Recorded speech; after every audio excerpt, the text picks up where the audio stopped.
కార్యక్రమాలను నిర్వహిస్తున్నారు. మట్టి గణపతులను వాడుకలోకి తీసుకువచ్చేందుకు ఈ సంస్థ పలు కార్యక్రమాలు చేపడుతోంది.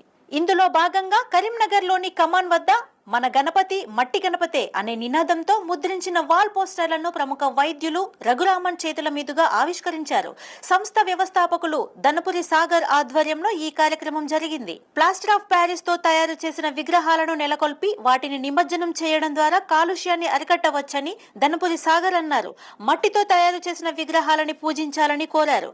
భారీ గణేష్ మండపాలలో సైతం మట్టితో తయారు చేసిన విగ్రహాలను నెలకొల్పుతున్నారని గుర్తు చేశారు. ప్రతి వినాయక చవితి పండుగ రోజున 200 మట్టి విగ్రహాలను ఉచితంగా పంపిణీ చేస్తామని గుర్తు చేశారు. ఈ కార్యక్రమంలో డాక్టర్ రఘురామన్, దనపురి సాగర్, కోశాధికారి తొడుపునూరి తిరుపతి, సభ్యులు హిమాసాయి, నయన్ పటేల్ తదితరులు పాల్గొన్నారు. స్వచ్ఛంద సంస్థ వారు నాకు తెలిసి గత 10-12 సంవత్సరాల పరంగా వాతావరణంలో పర్యావరణ రక్షణలో వారు చాలా కృషి చేస్తున్నారు.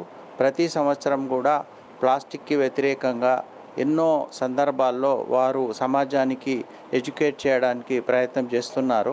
ఇదే పరంపరలో ఈసారి వచ్చే గణేష్ నవరాత్రుల్లో ఈ ప్లాస్టర్ ఆఫ్ ప్యారిస్ విగ్రహాలు వాడి వాతావరణాన్ని, మన చెరువులను, మన నీటిని కలుషితం చేయకూడదు అనే ఒక సద్భావనతో మట్టి విగ్రహాల పంపిణీ వారు టేకప్ చేశారు. మా హమ్ స్వచ్ఛంద సంస్థ ఆధ్వర్యంలో ఈరోజు మన గణపతి మట్టి గణపతే అనే నినాదంతో ముద్రించినటువంటి వాల్ పోస్టర్ను డాక్టర్ రఘురామన్ సార్ చేతుల మీదుగా ఆవిష్కరించడం జరిగింది.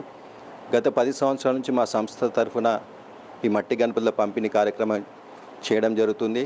అలాగే అందరికీ అవగాహన కల్పిస్తూ ఉన్నాం.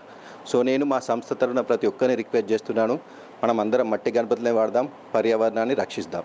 అలాగే పెద్ద పెద్ద మండపాలలో పెట్టేటువంటి వినాయకులను కూడా మట్టి వినాయకులు పెట్టాలని మా సంస్థ తరఫున మరీ రిక్వెస్ట్ చేస్తున్నా. కరీంనగర్ జిల్లా మానకొండూరు మండల కేంద్రంలోని శ్రీ మధ్విరాజ్ పోతులూరి వీర